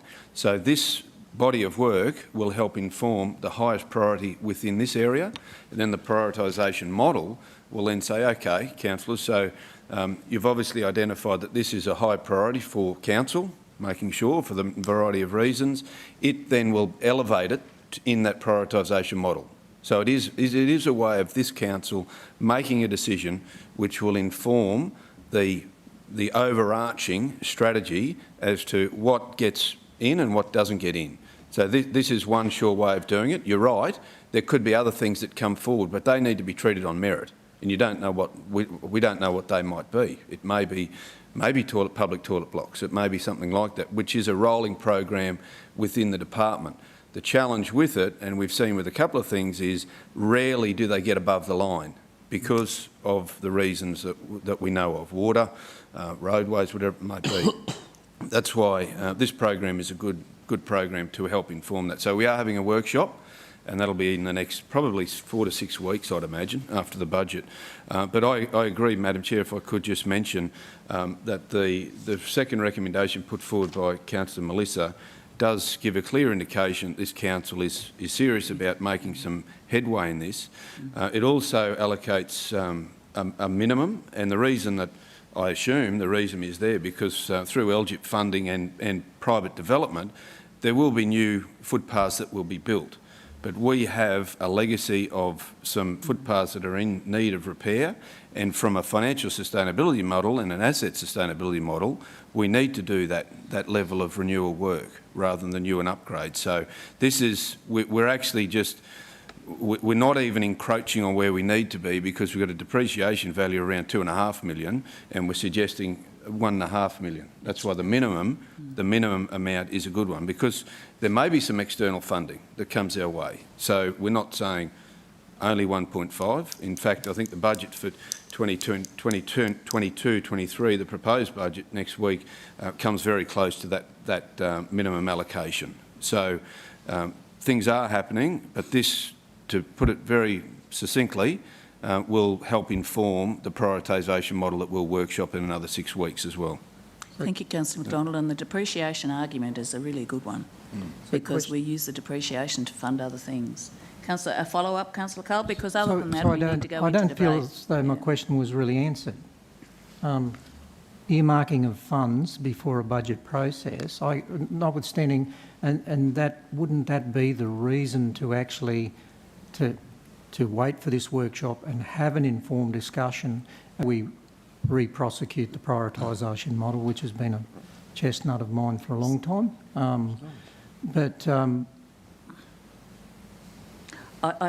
Earmarking isn't this is actually allocating each financial year, allocating a fait accompli. And the reason why I'm asking is because it makes me think about the prioritised approach of this council around water and sewerage for this term as a pressing need. Sorry, Madam Chair, don't roll your eyes. I'm raising a legitimate reasoning for my questioning about earmarking funds. Why I'm raising it is because council, under the universal umbrella... Excuse me, yeah, Councillor Carl, I have said to you we need to go into debate if you're going to go on. We have a mover and a seconder. Well, I was really giving background to why I'm asking the question of moving into the area of earmarking funds ahead of a prioritisation and budget process. Have your opportunity in a moment. Councillor Melissa, you've spoken, or did you want to speak again? So can I ask sorry, Madam Chair, can I just ask a question yes, of the Councillor Acting GM? My question I just wanted to ask, or I guess ask around, I think this is a really good body of work, but my question is around, there's some other significant pieces of work that'll be done in this area coming up, sustainable transport strategy, yes, active transport strategy, even LGIP and the, what's it called now, TRIP and things like that. So the priority, and I know a lot of this has come down to some of the recommendations that came through that sustainable transport strategy going back to 2014 and what the priorities were of that. So does this body of work, it's a live document where that could change depending on what priorities are identified in the upcoming STS or things like that, or does this help inform that? I mean, are they all, I would hope that they're all linked because they're all around a similar topic at the end of the day. Correct? No? Or? Definitely, they're all linked, Councillor O'Shea. This is a flow on from that, and obviously much commentary in the chambers here over the years pointing to a very strong need for what's been what's been put in front of you, which is the footpath network development plan. So this is a flow on. I suppose footpaths form the foundation of active transport. Yeah. When we look at it, everything starts with walking, and then we go from there. And young children can use the footpaths for riding their bikes and learning how to ride their bikes and things like that. So it's very much a foundation type of infrastructure in every community. That said, the second recommendation that's been put up by council is one that supports at least some level of this happening with some surety to the community over the years ahead. But that's at the prerogative of council at the end of the day, and each year the budget gets looked at by council. So irrespective of recommendation like that, council can make change at any point in time. So I think, Councillor Carl, that's the answer that you were after, that even though this should happen, should this motion get up, it's still council's prerogative every year to decide where that money's spent. So against, we have had Councillor Melissa move the motion. Speak for it. Speaker against. Councillor Carl? Oh, does the member want to speak first? Melissa's having issues with her, but she has introduced and she'll reserve the right to wrap up. Thank you. Yeah, the problem with the wording for me is that council include a minimum annual allocation of 1.5 million. Look, I'm not disputing the merit of footpaths and and particularly the asset management. What I'm suggesting in a prioritisation model that should have different weightings, that it would get somewhere a higher priority if we did put serious weighting on asset renewal and asset management. That's why some of these things don't get to the top. I merely raise that this motion, in my view, would have to be rescinded at some time in the future because it's locking us in to a minimum annual allocation of 1.5 million. So that's why I raised made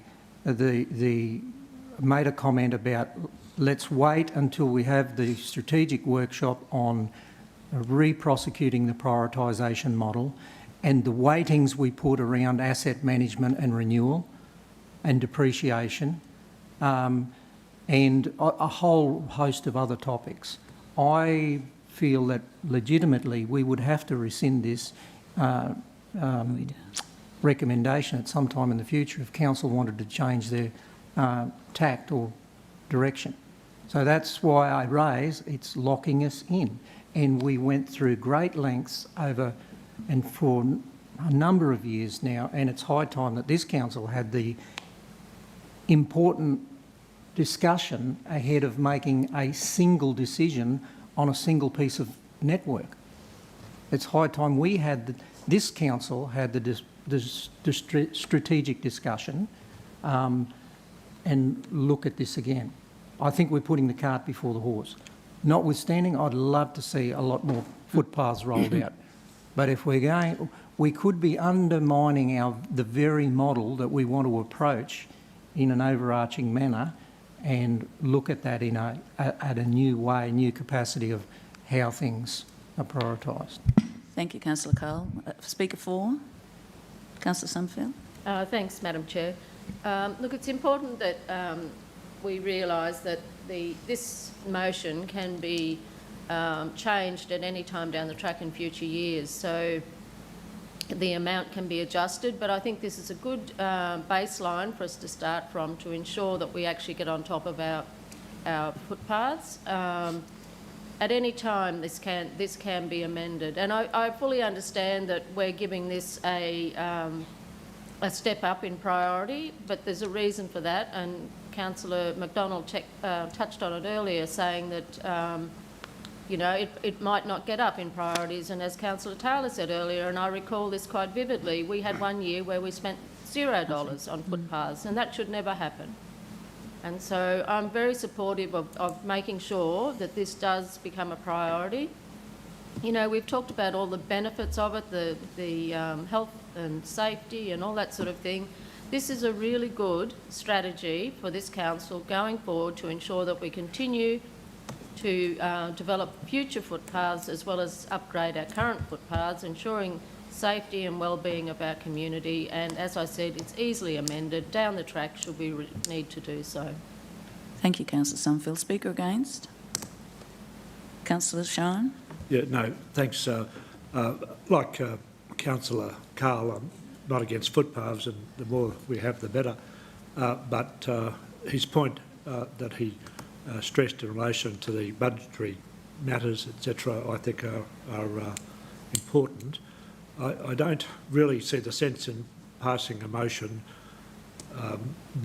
locking us into something in the future, but then arguing that we're really not locking us in, it doesn't have any effect on the future at all. It seems a bit of a pointless exercise.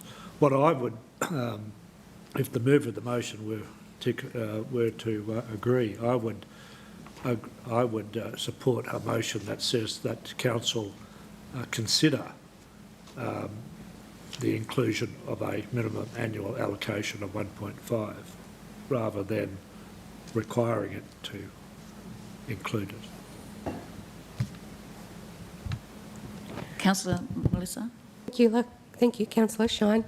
And I take your point, but I would prefer to stick with the include, because I think that's why we are in the situation we are now with footpaths and having to spend multi-millions of dollars to upgrade or at least even just put in a footpath in communities that are desperate for some sort of asset or infrastructure that will assist in their movements in and around their own communities.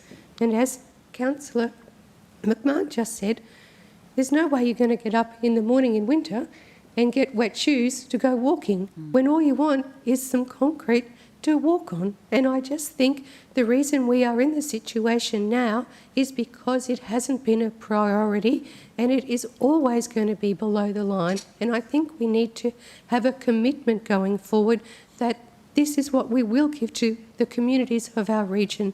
And I think it's an integral asset that will assist our communities, not just in their health, but also their safety. You know, I remember as a kid learning to ride a bike, and you'd go down to the park on the footpath with mum and dad beside you because you're learning to ride a bike. And I think that's really important to our communities, that we can give them an asset like that, and to not have that word include and have a word consider. I think it dilutes what the intent of this recommendation is. Thank you, Councillor Musa. Councillor McMahon. Thank you, Chair. I'm very happy to speak for this motion. I really think when we look at our region and the kind of place we want to create, footpaths play a major role in the way society works moving forward. You know, this is the strategies to get cars off our road, to get connected communities, to get active and healthy citizens. Everything that we keep talking about would be on our A list. This is one of the ideas that I think puts that into perspective. And if we look at where we are in 20 or 30 years and we see that all the sort of outlying suburbs have a clear guided walking path into the CBD, look, this is a city that, you know, I'd like to be part of the building of. And I think footpaths, they sound so simple, but they are so vital into the building of cities such as this. And if you look at some of the biggest cities in Australia, footpaths are something that is done as a priority. I feel like while Toowoomba region has some amazing footpaths, they have been under-prioritised for a while, and happy to speak for this motion that we include at a minimum of $1.5 million. Thank you, Chair. Thank you, Councillor McMahon. Against? Councillor Rebecca. Thank you, Madam Chair. I so value and appreciate the intent of this motion, which is to increase the work that we're doing on the footpaths. And as has been said, those footpaths are so important. They're so important for people who are disabled. They're so important for people who are pushing prams. They're so important when we're trying to encourage an active region. But we keep saying this isn't going to get above the line. And instead of addressing the root issue, which is changing the line, and we need to change the prioritisation matrix, we're superseding that. And I just think that we need to be consistent and logical with what we're doing here. And as much as I would love to give $1.5 million to the footpaths, I want that to be done in a framework that's defensible. And so I would think that really what comes out of this conversation today is we need to urgently address the prioritisation matrix, because then we change what the line is. And we say we value footpaths, we value rural roads, we change the line, and we do it in a way that is clear and logical. And this, unfortunately, is a well-intended band-aid. And I can't support it because it doesn't satisfy my requirement that what we do is defensible, logical and consistent. Thank you, Councillor Von Hoff. 4, Councillor O'Hara-Sullivan, thank you. Thank you, Madam Chair. I think everyone knows that Toowoomba has the ignominy of being the most obese city in Australia, I think. Yeah, we are. Queensland. Well, that's... I don't know whether that's reassuring or not reassuring. So, Councillor Carl says we're locked in to spending 1.5. I want to be locked in to spending 1.5 million at a minimum, because how do we reach our corporate goals of prosperity and place and performance, or people, one of the most important of our... I want to commit to it. And I think there's a lot of things in council that we don't work out on a framework because they'll never get above the line. So we need to place a priority on it where we say every year we're going to do that. It probably doesn't stack up financially, but that's something that's really important to us. And so, you know, I agree looking at the prioritisation model, but that's probably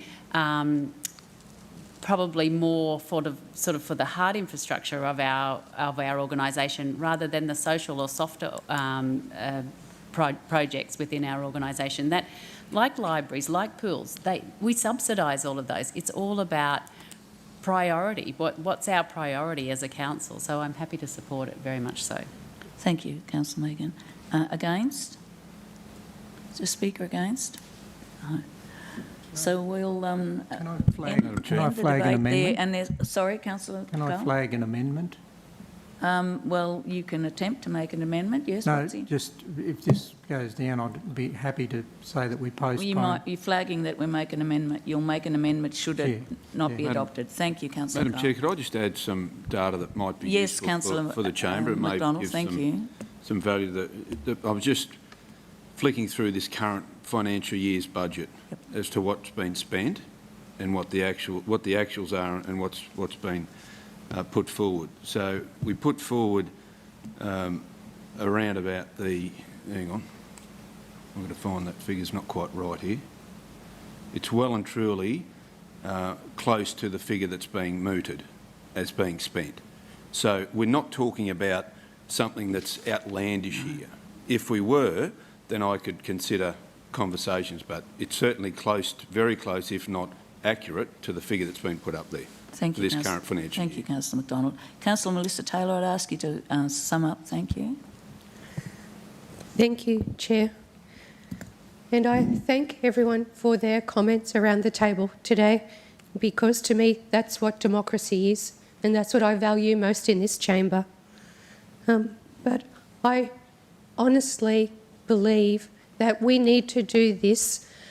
We need to push this recommendation forward and ensure that it is something going forward for our council and for our community, because it exhibits our commitment to our region.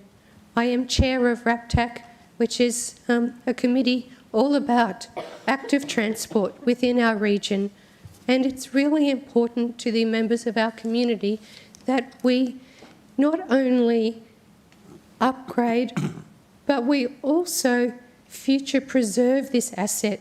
And if we don't future proof it now, it will become even more challenging in the years going forward.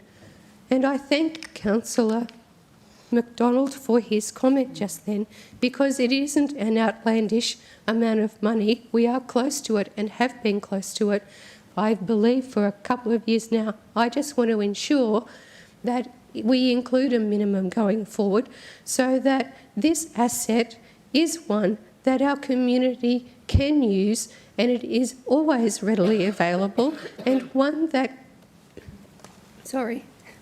It then also is an asset that goes to the walking charter and everything that we believe for our community, for a safe and healthy and well-being community. My apologies. Thank you, Councillor Taylor. So, councillors, the motion's on the there before you with the addition moved by Councillor Melissa Taylor. Those in favour? Those against? The motion's carried. Thank you. And that brings to an end the Infrastructure Committee meeting for June. Thank you very much.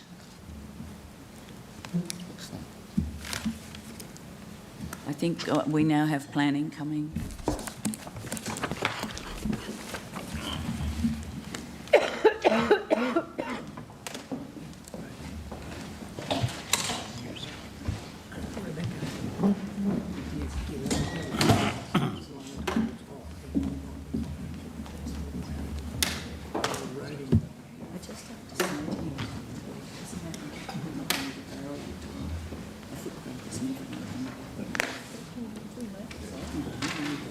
Everything else then in water goes to the top for absolutely everything.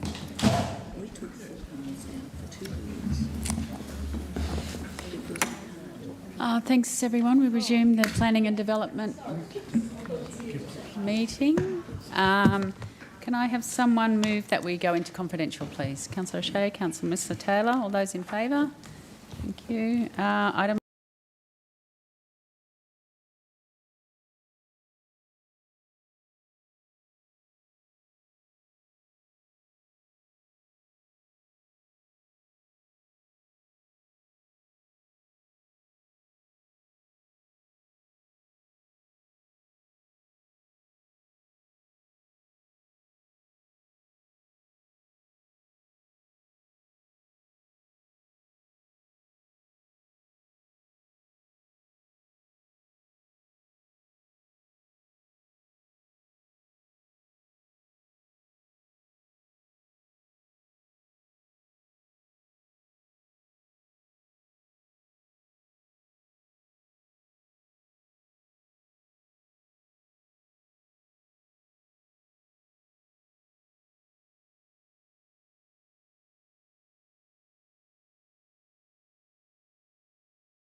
Can I have someone move item number 6, the confidential report, Development Services Planning and Environment Court Appeals and Compensations for May 2021? Councillor Mr Taylor, Councillor McDonald, all those in favour? It's carried. And a mover for item number 7, which is a confidential report, the Regional Enforcement Actions May 2021. Councillor Carl and Councillor Bonhoff, all those in favour? Carried. Thank you very much. Oh, we've got one more item. Do you want to have lunch or do you want to come back? If we push on, the water guys have been waiting out there. True.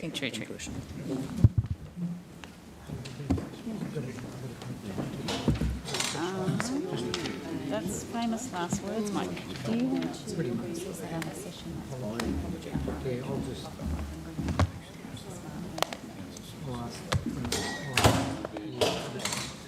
I hope so.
We're still going, Brendan? Okay, councillors, we need to move into confidential for item 6 of the Water and Waste Committee.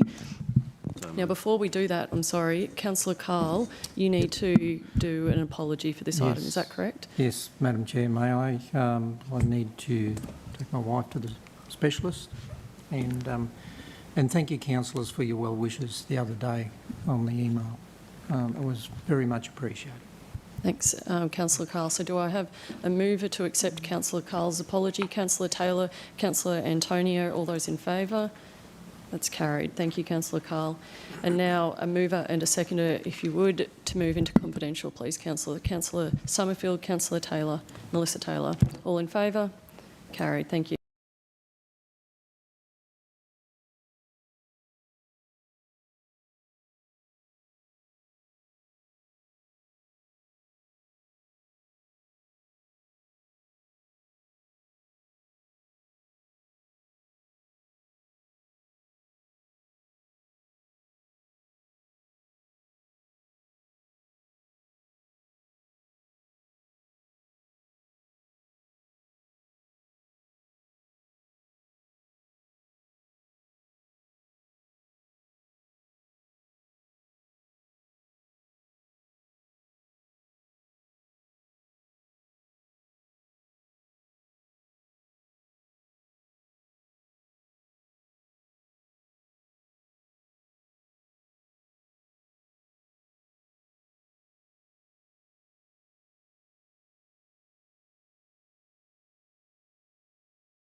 We're back, Brendan? Okay, thank you. So, councillors, where's Wendy? Thank you, Wendy. There's that recommendation before you, Council, that Council resolves to adopt the Tender Assessment Panel's recommendation as noted in the confidential report titled New Energy Generation Project Invitation to Tender Stage 2 Assessment Report Floating Solar EPC Technologies. Do I have anyone to move that? Councillor O'Hara-Sullivan, a seconder, Councillor Summerfield. All those in favour? That's carried. All those against? Thank you. That brings us to a close. Lunchtime. Thanks, everybody.